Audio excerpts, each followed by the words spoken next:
Say It Anyway, the NACOSA podcast.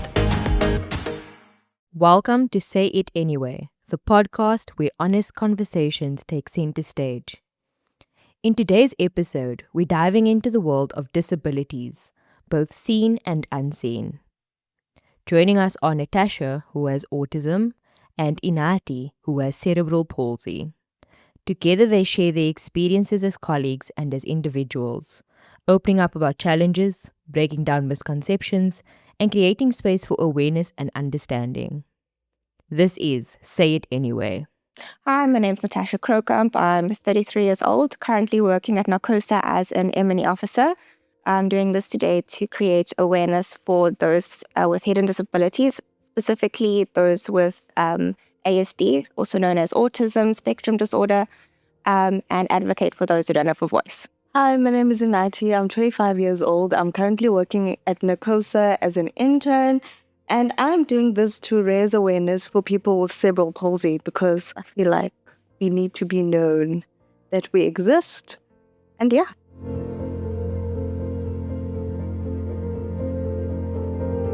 A lot of the time when I disclose that I'm autistic, it's very much what? Like they get taken aback because they have this idea about or this visual of what autism looks like. I think going back to years ago, there was a certain look that those on the spectrum would have, but now that so much research has been done and people are diagnosed now, and the spectrum is so broad, people portray it differently, and I think a lot of people don't know that. So there's no look that we have. I mean, you could walk by so many people on the street and not know that they have ASD and so on. So saying things like, oh, you must be very high functioning, or you don't look autistic. I mean, that's really hurtful, and I wish people understood that there's no one fits all on the spectrum, right? So I always think of it, and I heard this before from someone, it's like a soundboard where you've got all the different channels. Then you could have the sensory and the, emotional and so on, and everyone is on a different level. So I can communicate quite well, but then others don't. And I wish people understood that it's not the same for everyone. Yeah. Well, so the misconception people have about me is that because I'm in a wheelchair, like I can't function or I can't do things myself. But little did people know I can, actually. I can even walk around without my wheelchair. For people who didn't know. And I just really wish people could stop saying like things like, oh, shame, or like, oh my gosh, like tiptoeing around disability. It's okay. We're good. I'm good about my disability. So people shouldn't be afraid. And people shouldn't be afraid to even use the word disability because like it's a bad word, right? It's something that's there, and it's something that will forever be there. So yeah.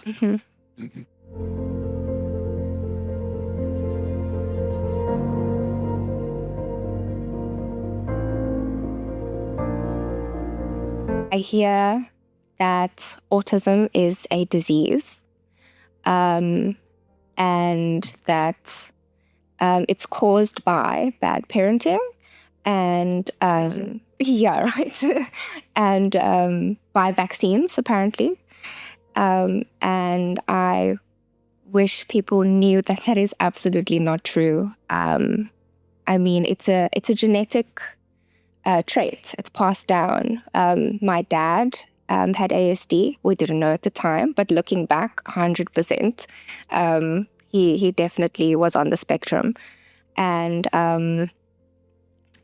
I wish people would just understand that it's fine. There's nothing wrong with it. It's just a different way of being. It's a different view on the world. My brain just functions a bit differently, and that's okay.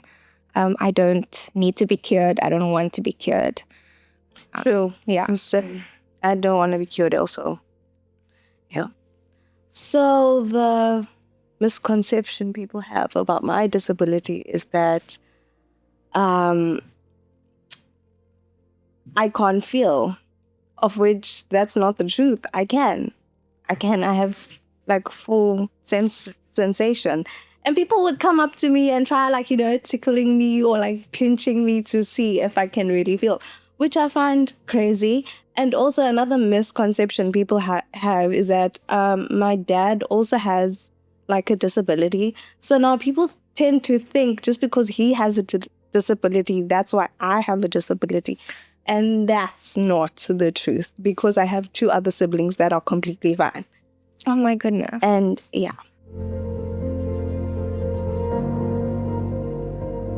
Every day is a struggle. I never have a normal day. It's making 2 to 3 meals at a time because of my daughter's sensory profile. I never know what she's going to be able to tolerate or not. It's leaving the house, but having to make sure we've got our sensory tools, headphones, fidgets, changes of clothes because of her proprioception issues, which is like, she's very clumsy. She doesn't always, maneuver around with caution. It's, there's interoception issues as well. So not knowing if she actually needs to go to the loo or not. And then having to plan way ahead. Is the place we're going to too far? Is it close enough? Because she also gets very bad car sickness, also a proprioception issue. Is the place that we're going to be too loud? Is it going to be okay? Worrying about her schooling every single day because I know for a fact they don't understand. Because she can be completely fine at school, but when she gets home, she explodes. Because she is extremely good at masking. She masks her entire day, and because I'm her safe place, she completely unloads when she gets home. So I have to keep myself incredibly strong, incredibly regulated on top of my workload and, just daily life in general, keeping up with all of that and making sure I'm her safe space is a lot. It's so much. And I think people don't understand that being a parent is already tough, and having to manage with all these other, challenges, people not understanding when she has a meltdown, even when friends come over, why do we have our house set up like this? Why is this here? Why is that there? It's because our house is set up in a way that is manageable and good for us as a family, a way that's regulating to us. So people don't see that side of our life. People just see a supermom and think, she's And got it. supermom, it's so not. Oh my gosh. Exactly. I hate it. I actually really hate when people say that, because I'm not. I'm barely making it through the day. But I guess we say that to just keep you afloat. We don't mean anything else. Yeah, I know. People say it in a good way, but it's... So I wish. I wish. I understand you. So has she had an episode when you guys are out where she completely crashes out then? A lot of the time, she's gotten better recently at managing. I mean, we've got our toolbox, so things we do to manage. So making sure we've got our sensory tools and plan appropriately. So only going out for a certain amount of time before she loses it. Well, it's all about the regulation. So we leave before she becomes overstimulated, I'll put it that way. So yeah, I think we're managing it quite well at the moment. Mm-hmm. So is she fine with other kids? She's okay, but I do see some kids don't understand why she might do certain things. She's very loud and out there, which is fine. No, which I've taught her to be, because Yes. I was the complete opposite. I would hide who I am, very shy, because I didn't want people to think I'm weird or, So I taught her to be who she is. I'm trying really hard to let her be loud and proud. But then you still get the odd kids that are like, what are you doing? Exactly. Why are you saying so many things? Why do you keep listening to the same song over and over? But excuse me, ma'am, I'm like that without any autism or anything. So please, let your child be. Exactly. Yeah. Yes, it's the compliments, man, when you like rolling around the mall or rolling around wherever, where people are like, oh, you're so pretty, you're so strong, you're so outspoken. That kind of like motivates me a lot to do better and to know that I'm actually surviving than floating down. So yeah, I love that. that's that. For me, it's friends, family, colleagues that have taken the time to actually ask questions. A little bit of understanding goes a long way. Yes, so it does. the fact that they want to know more, they ask those questions. They don't feel like they need to, as you mentioned previously, tiptoe Yes. around. It's just so refreshing to have these conversations, and I love that.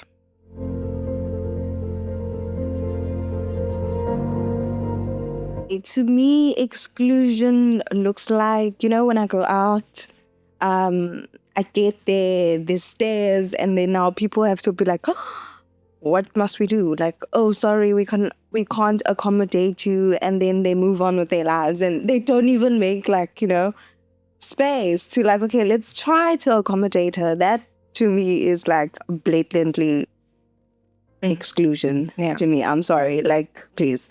And inclusions is where I go to places and then they're like, okay, we're gonna move such furniture, we're gonna do this, we're gonna help you. How can we help you, kind of thing. So to me, that is like inclusion. Yeah. Making an example, when I go out with my friends, I always tend to like phone, especially when I don't know the restaurant. I'll phone and be like, oh, hi, I have a wheelchair. Is this place inclusive? Or yeah. And then they'd be like, oh yeah, no, it's not, or yes it is, or come, we'll make a plan, type of thing. So yeah, that's basically it. But I really wish like South Africa and the whole world could just be inclusive already. It's 2025. And yeah. Yeah, for me, I have been excluded so much.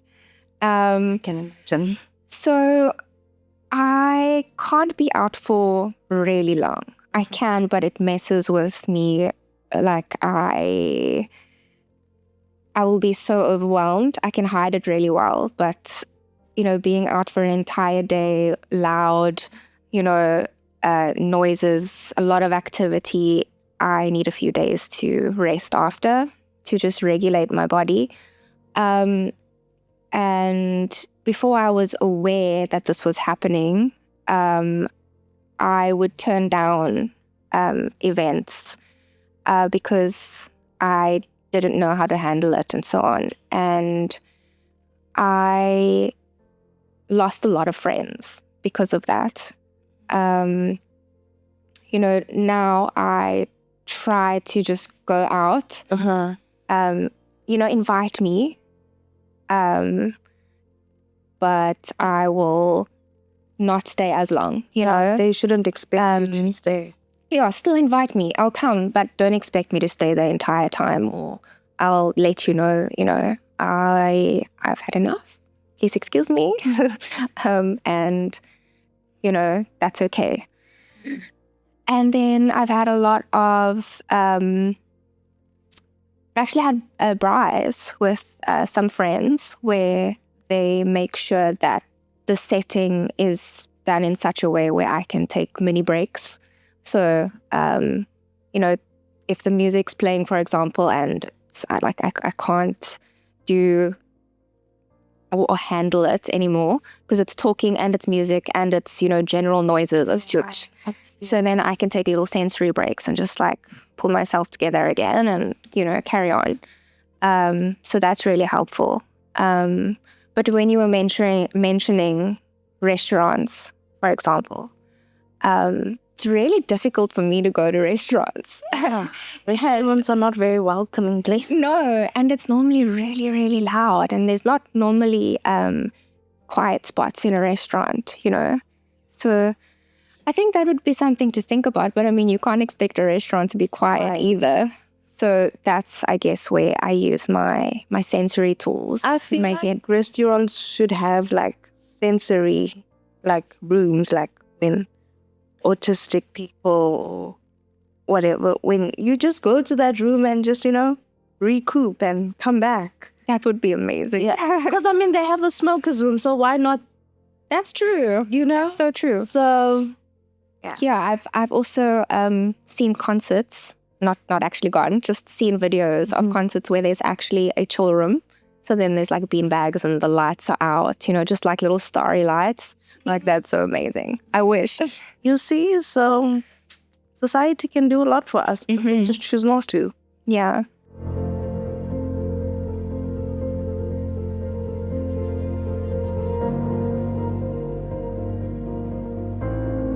So I think this is a blatant one. When I was in matric, we had consumer classes, right? So there was this girl who was just a mean girl. I won't mention her name, shame. So we were getting chosen for partner, to be partners, and then me and her were left. So they were no, we're gonna be partners together. And then she was no, I don't want to work with her because she doesn't do much. She just sits there, and I now need to put in the work where she just sits there. Because it's cooking, and I can't carry things from point A to point B. So I felt I just lost it. I lost it there.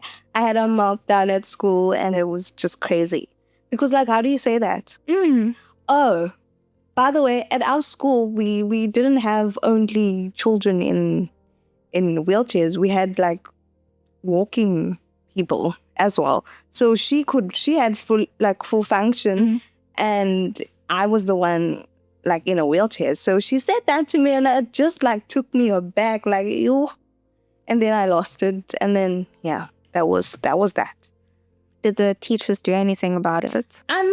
No, but my friends were okay, I'll be your partner, and she swapped her partner with the girl.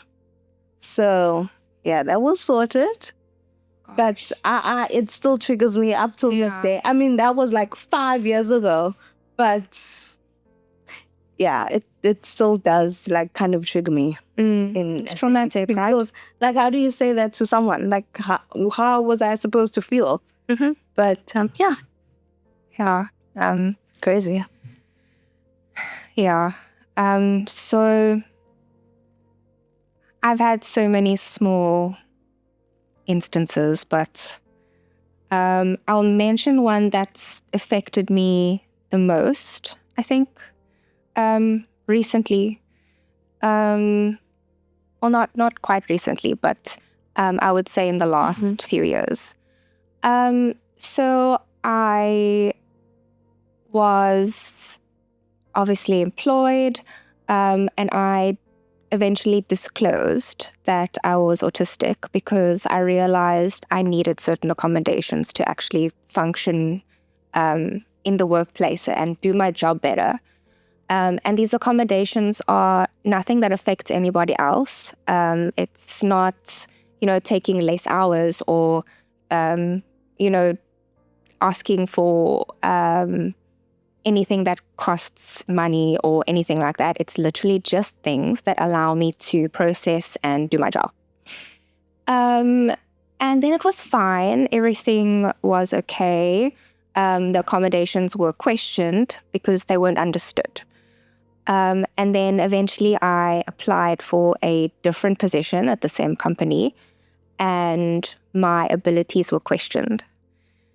Ugh. Um, Oh gosh. so there was like a back and forth for maybe 2 weeks. Like, can I actually handle the job? I wouldn't have applied if I didn't think I could handle it. Yeah, I mean, people really think we're stupid, but okay. So I did get the position, but when I was discussing my accommodations again, it was like not understood, and you know, every conversation I had just seemed rushed, and like I really wanted to explain why I needed those accommodations and what it's for, what it means. And it was just like almost pushed aside, and it caused me unnecessary stress and anxiety for nothing. I can imagine. Like Mm. the accommodations, I this in my hand is an accommodation, just having something to fidget with. It doesn't make a noise, but it's just something to keep me calm. It's really little things, and it was just like whatever. It's so dramatic. Kind of. Yep. That's Here comes this girl asking for the special. special. Like, just because you see, just because she has a disability now, she thinks she can run this place or whatever. Yeah. I've experienced that a lot too, but yeah, that's a conversation for another day, I guess. I don't know.